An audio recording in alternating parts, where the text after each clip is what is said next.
Episode 5. Is it a blimp? Is it the moon? No, it's Chibidoki's head. Nags! Nags! Cedar's panicked voice called out. Where are you? Cedar appeared from the tree line in front of Nags, stricken with panic. Are you alright? Observing the situation, she noticed the unconscious bear by Nags's feet. How did you manage that? She exclaimed, jumping to the wrong conclusion. What? Nags looked at the bear by his feet. Oh, that was... nothing? He lied, having noticed Cedar suddenly deeply interested and blushing at him. When I first saw you, I thought you were some old Jersey Shore reject. Ew. Well, that was a bit harsh. I can see where you came from now. Nags dejectedly agreed. But now, I see you truly are a warden.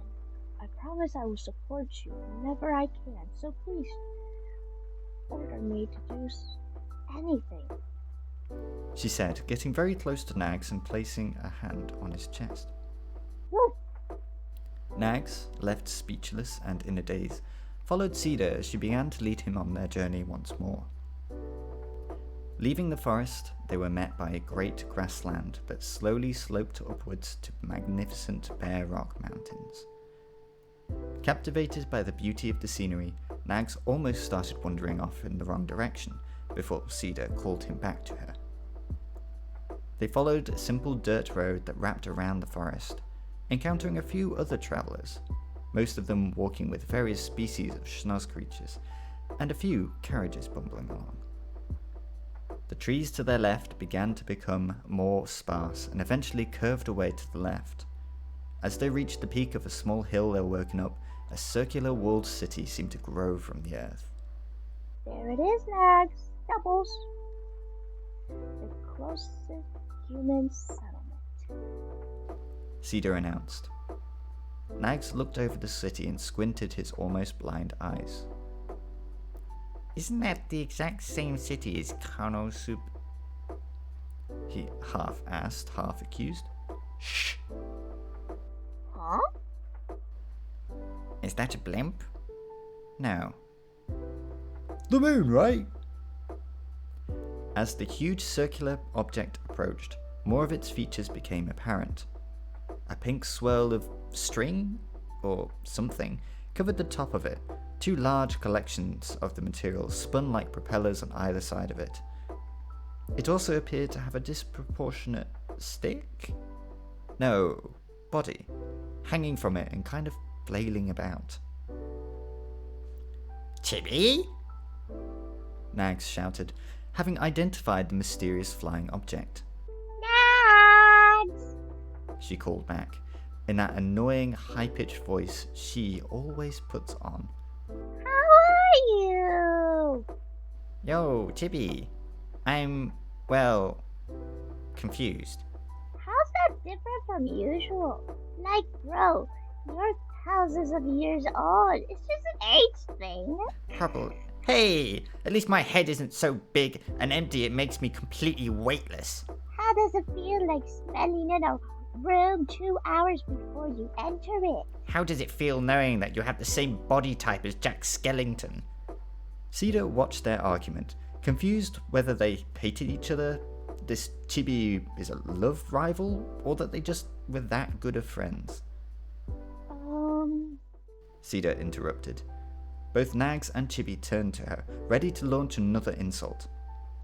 Seeing her, Chibi immediately dove behind Nags. Oh, hi, She whispered in her real voice. I'm Cedar. It's nice to meet you, Chibi. Chibi meekly nodded in reply. Wait. Oh, no wonder this beauty's following you around. You have one too. Huh? What do you mean? Look, here's mine. Chibi, ignoring Nags, excitedly reached into a bag, pulling out a small pyramid. Buddha, go! She yelled, throwing the pyramid onto the floor. The pyramid bounced once, before shining out a blinding light. As the light faded, Nothing but a fan was stood where the pyramid had landed, rubbing his back. Listen, Chibi, could you please make it a bit bigger in there? It feels like I'm going to get a hunchback if you carry me around in that thing for too long, he complained. Anyway, I'm not doing anything unless you show me the goods. Fine. Chibi reached back into her bag, pulling out a collection of feet picks, which Fan dove at, ripping them from her hand and crouching over his new treasures.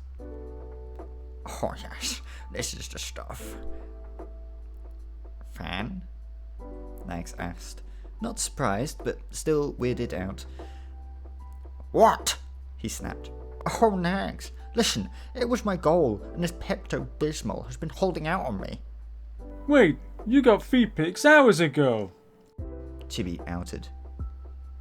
Wait, does that mean you can go home now? Nags realised. Oh yeah, I guess so. Yeah, me too. My goal was super simple. Chibi bragged.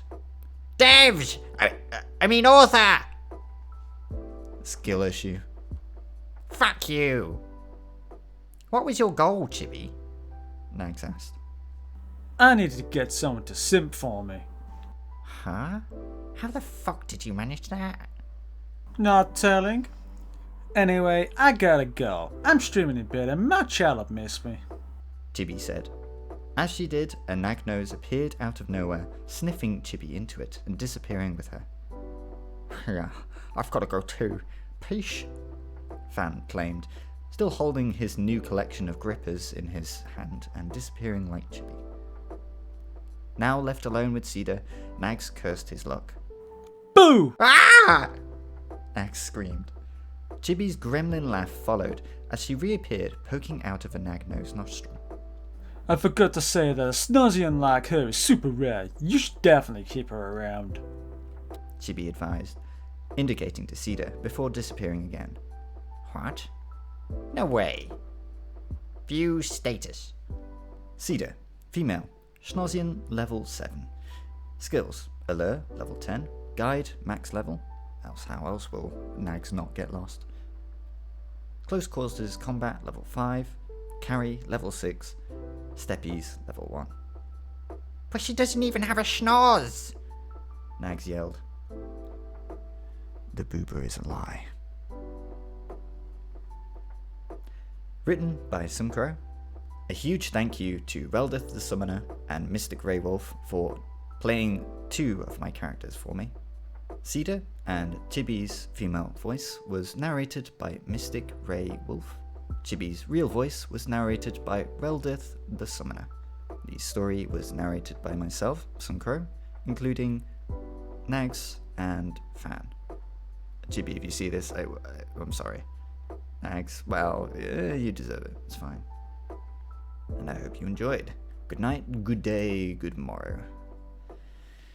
Catch you in the next one. Still don't know why I'm doing this. Chibi reached back into her bag, pulling out a collection of fan I don't make fan pics. The fuck? Oh.